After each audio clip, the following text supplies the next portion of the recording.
Cruzar eficientemente la cordillera central fue un sueño por muchos años. Por estas montañas pasaron colonos que abrieron trochas con machetes, con caballos y burros, caminos de herradura que se fueron asentando y fortaleciendo en la medida en que las personas los transitaban, maravilladas con la belleza de este paisaje, del eje cafetero, con la pujanza de su gente, con el potencial de desarrollo y con el crecimiento de toda la región. Poco a poco se fue viendo la necesidad de estar más cercano al Océano Pacífico, de acercar más el centro del país al Océano Pacífico y por lo tanto de conquistar esta montaña de otra manera, para facilitar la conectividad del suroccidente y del centro del país. Y si uno hace una rápida revisión histórica, y voy a mencionar desde cuando esto empezó, por allá en 1912 el presidente de turno envió al ingeniero Luciano Batlle a hacer como el primer trazado de cómo se podría cruzar la cordillera central. Ese fue el origen y el primer trazado, la primera sueño sobre cruzar esta cordillera. Luego en 1912, cuando era presidente Carlos R. Restrepo, salió una ley que ordenaba atravesar la línea y construir el túnel de la línea. Luego en 1922, nuevamente siendo presidente Pedro Nel Ospina, sacó una nueva ley ordenando construir y en 1926 se ordenó construir el túnel férreo. ¿Qué pasó? Empezaron a enfrentar todos esos primeros retos geológicos que tiene esta montaña, que tiene 8 fallas geológicas que vienen desde la Patagonia y suben hasta San Francisco. Y además vino la crisis del 29. Fueron una mezcla de factores que hizo que el proyecto se abandonara. Y inicialmente era un proyecto férreo, esa era la visión. Luego fue creciendo el país y le pasó al país lo que le pasó, lo que hoy estamos tratando de alguna manera solucionar al apostarle a la multimodalidad, y es que los modos de transporte fueron desplazando unos a otros. Y luego entonces el río fue desplazado por el ferrocarril, y luego entonces las carreteras desplazaron el ferrocarril, y nunca nadie volvió a hablar de este proyecto. Y aquí hoy sí quiero recordar que se retomó, luego después de muchos años, pensar en él, en el gobierno del presidente Andrés Pastrana por el ministro Gustavo Canal.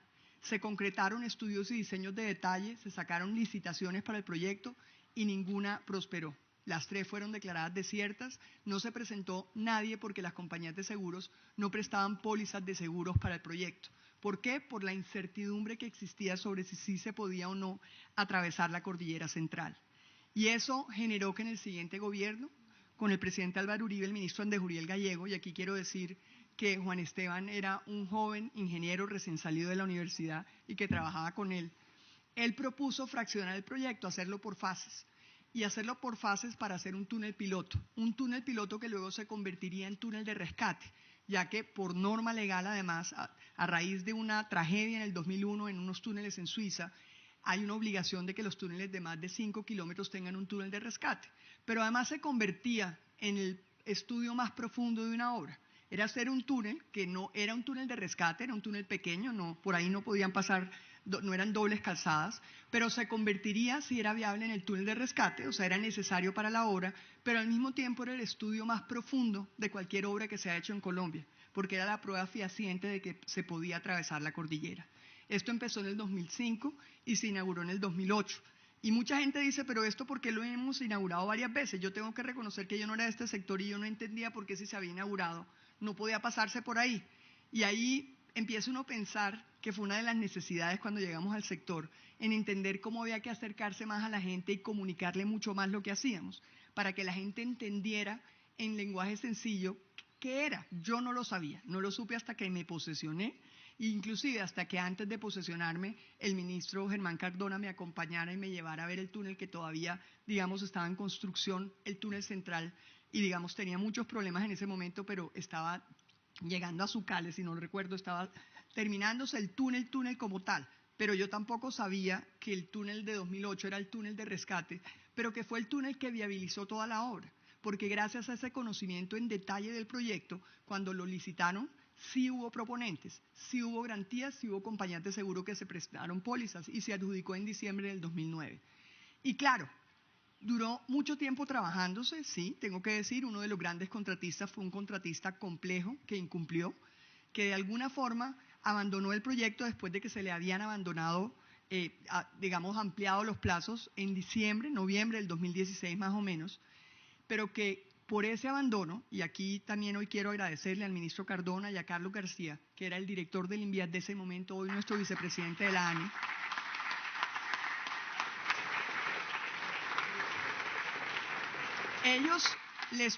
Ellos finalmente abandonó el contrato, iniciaron acciones legales contra el contratista y contrataron de urgencia por 200.000 millones la terminación del túnel, pero pues era parcial, no eran los recursos suficientes para terminar, pero obligaron a que en ese contrato se hiciera un estudio detallado, un diagnóstico de cómo habían quedado las obras, porque había problemas en varias de las obras de ese contratista incumplido. Ese diagnóstico lo hizo una firma que se llama Ingetec, donde le hizo un diagnóstico a todo, encontró que había que reforzar muchos de los viaductos, encontró que había que fortalecer y darle estabilidad a obras. Y luego, todas las demás obras, salvo el túnel, estuvieron totalmente abandonadas hasta que llegó el gobierno y desfinanciadas, pero el túnel se estaba trabajando y mientras tanto se hizo ese diagnóstico que encontramos nosotros.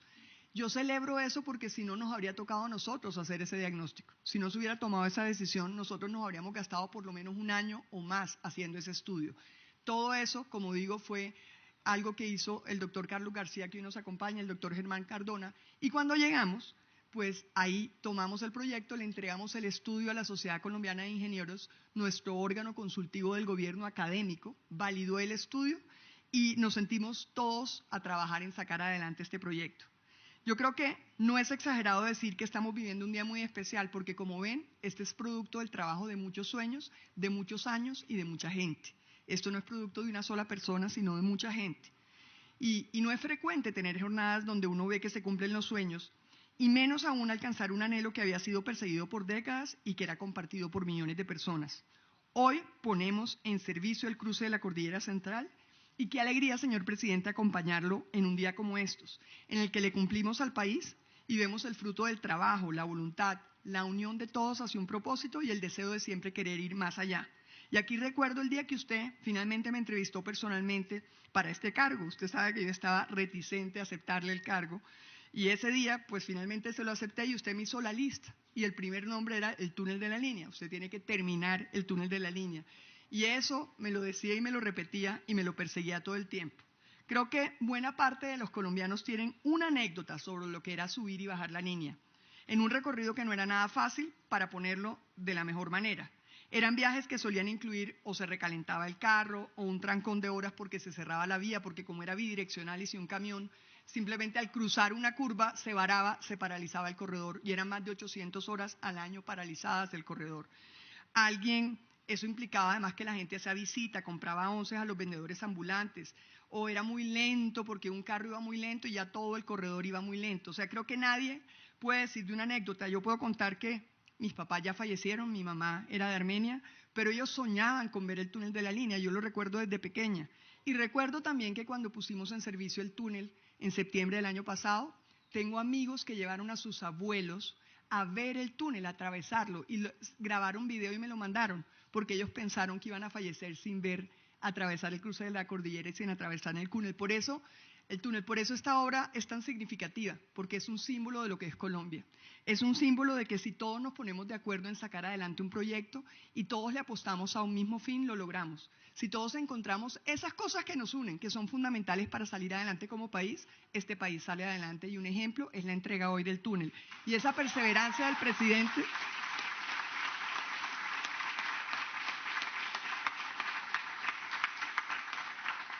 Y esa perseverancia del presidente de concluir, concluir y concluir, ese mensaje y ese mandato de ordenarnos trabajar sin descanso, con todos los actores, de todos los partidos, no importa si fueran de oposición, no importa de qué color. Esas discusiones que en mi despacho se daban con congresistas de todos los partidos, no importa el partido y no importa que en el Congreso se pelearan, a nuestro despacho siempre llegaban juntos y yo tengo que agradecer eso y reconocer que es un gran acto de madurez política. Hoy que es tan de moda decir que no hacen sino pelearse los políticos, yo tengo que decir que eso no pasaba en mi despacho. Yo tengo que decir que en el despacho del Ministerio de Transporte hemos logrado sacar adelante los proyectos porque llegan juntos a pesar de tener temas en el Congreso por los que se pelean, que son ideológicos, lo que ustedes quieran. En mi despacho ha habido de todo, ha habido peleas, gente que se para, gente que se va, pero todos juntos a pelear por las obras de su región. Y eso no habría sido posible sin esa determinación y esa voluntad infranqueable y ese mensaje del presidente de que las obras son de todos los colombianos, son absolutamente de todos, y los colombianos merecen ver que sus obras culminan, que sus obras se entregan, que se pueden hacer a pesar de las dificultades. Y esta es una obra que tuvo dificultades, y dentro de lo que nos tocó a nosotros cuando llegamos, pues claro que también las tuvo, porque al hacer ese diagnóstico no solamente salió Juan Esteban, y aquí quiero contar algo anecdótico porque forma parte de lo que a mí me tocaba, que era dar todas las peleas internas para lograr el presupuesto para el proyecto. Ustedes conocen a Juan Esteban. Juan Esteban no solamente vive carreteras, muere, respira, duerme carreteras. Cada que él empieza a hablar por una carretera y termina hablando de otra y es eterno. O sea, habla larguísimo y uno le toca pararlo y decirle corto, corto, porque la gente se pierde, porque claro, pero yo lo entiendo, porque es como el que ha vivido y sabe algo de tanto a algo, quiere que todo el mundo sepa lo que él sabe. Yo eso lo entiendo. Pero nosotros tenemos una anécdota porque la primera vez que fuimos a Confis, y eso lo preside el ministro de Hacienda, a quien yo le agradezco fundamentalmente su apoyo para el proyecto, Alberto Carrasquilla, el ministro anterior, pues el Confis, él empezó a exponer todo lo técnico del proyecto y no aprobaron el Confis. O sea, no, eso fue en octubre, en noviembre del 2018 y nada, la plata no la aprobaron.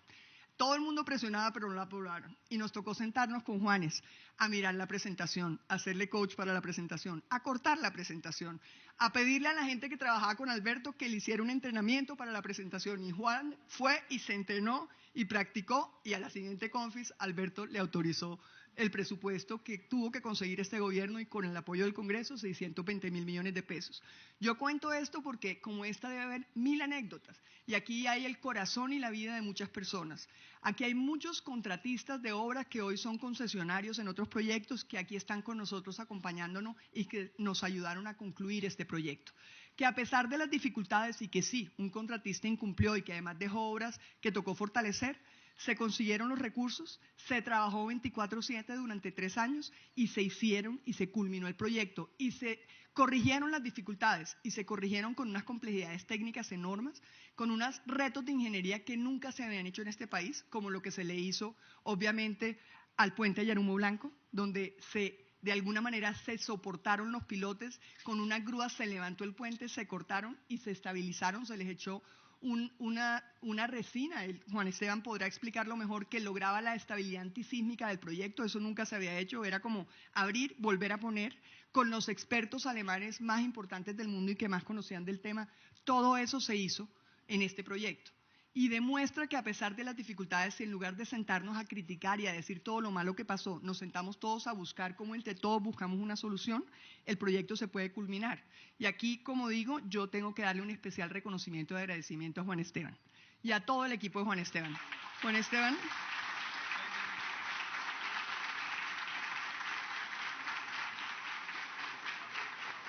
Yo reconozco que a veces yo soy brava y a veces los congresistas se ponían furiosos conmigo y le decían a mi asesor de Congreso, esa ministra furiosa, no, yo... Y un día recuerdo que uno dijo, pues esa ministra será terrible y podrá hacer lo que sea, pero allá puso un muchacho con un peto y un casco y cada que pasó por la línea, allá está trabajando. Yo cuento esa anécdota porque eso refleja lo que fue este proyecto. No solo el presidente llamaba 2 veces a la semana, sino que todos llamábamos a Juan Esteban y a todo su equipo todo el tiempo. Era como una obsesión porque culminar este proyecto es eso, es mostrar que a pesar de las dificultades y a pesar de que las cosas tienen problemas, si todos nos sentamos a trabajar para buscar soluciones, las logramos terminar, solucionar y sacar adelante. Y sí, de todo esto quedan aprendizajes. Este es un proyecto en el que se construyeron las normas ambientales para hacer túneles, porque no habían en Colombia normas y se fueron construyendo y construyó institucionalidad a través de gente que hoy está aquí con nosotros, que trabajó hace 20 años en el INVIAS cuando el proyecto empezó también. Gente que hoy nos encontrábamos y nos decía, yo hoy soy el director del ANLA, pero trabajé en el INVIAS. O la persona de la Corporación Regional del Quindío que decía lo mismo. En el 2002, 2003, cuando empezó la nueva idea de fraccionar el proyecto, empezamos a construir esa institucionalidad que permite que haya normas ambientales. Hoy tenemos un manual de túneles construido alrededor de toda esta experiencia del túnel de la línea. Claro, aquí quedan muchos aprendizajes a futuro, pero aquí este reto que enfrentó la ingeniería colombiana, que con todas sus dificultades salió adelante, porque todos nos sentamos juntos a trabajar para sacarlo adelante, es la demostración de que este país, si se pone aquellos puntos que nos unen, aquellos fundamentales que son los que benefician a los ciudadanos, sí puede salir adelante y ser mucho más de lo que ya es, porque este es un país grande y un país importante. Y eso es gracias a un presidente que además nos impartió y nos ordenó que no tuviéramos ninguna visión ideológica sobre este sector.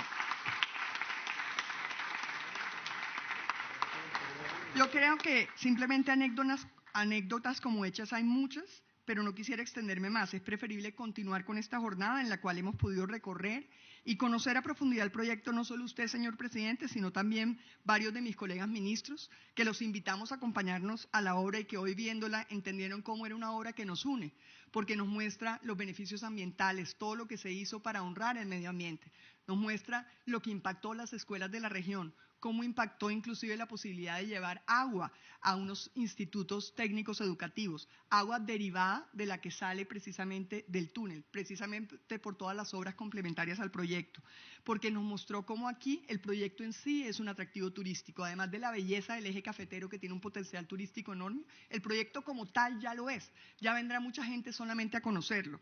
Creo que hoy ustedes han conocido lo que es la magnitud y la dimensión de un proyecto, que no es un túnel, sino 60 obras. 60 obras que unen el sueño de una Colombia por más de 100 años, donde se demuestra que la resiliencia es una característica fundamental de nosotros y que podemos sacar adelante los proyectos rápido, además, si logramos todos juntos apostarle a un solo propósito.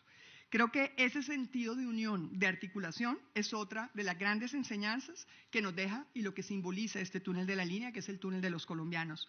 Este es un nuevo hito de la ingeniería nacional y de la infraestructura del país. Logramos cruzar la cordillera central, algo que en varias ocasiones dijeron que no era viable. Por eso las declaraciones desiertas en el 2002, en el 2000 de las licitaciones. Los japoneses en los 90 habían dicho que la cordillera central no se podía atravesar. ¿Por qué? Por las 8 fallas geológicas. Creo que demostramos que para los colombianos no hay nada imposible, que estamos listos para enfrentar los más grandes retos, pues del mismo tamaño será la sensación de la satisfacción del deber cumplido. Más cuando es el resultado de un trabajo en equipo, del que hizo parte usted, señor presidente, con su liderazgo, la señora vicepresidente Marta Lucía Ramírez con la Comisión Intersectorial de Infraestructura, mi equipo de trabajo en el Ministerio de Transporte, con la Dirección de Planeación, con la Viceministerio de Infraestructura, todos. Obviamente el INVIAS sobre todo y todos los funcionarios del INVIAS, muchos de los cuales en el equipo directivo estuvieron en el nacimiento del proyecto en el 2005. Creo que eso es uno de los mensajes de mayor institucionalidad en Colombia, en que a pesar de que cambien los gobiernos, hay funcionarios que van y vienen y participan y trabajan y aportan su conocimiento y aprenden con los gobiernos. Y creo que ese también es un mensaje de institucionalidad que fortalece a este país. Creo que hacer esto hoy y las más de 7.000 trabajadores y los más de 15 contratistas de obra, porque fueron creo que 15 contratos de obra distintos, a todos ellos se debe este proyecto del túnel de la línea y sobre todo a los trabajadores. Como el presidente siempre ha dicho, ellos son los que realmente hacen estos proyectos una realidad. Muchas gracias a todos por su dedicación. Estamos hoy más unidos, más cerca, más fuertes y desde el sector transporte estamos más comprometidos que nunca para seguir conectando las vidas de los colombianos de una mejor manera. Muchas gracias.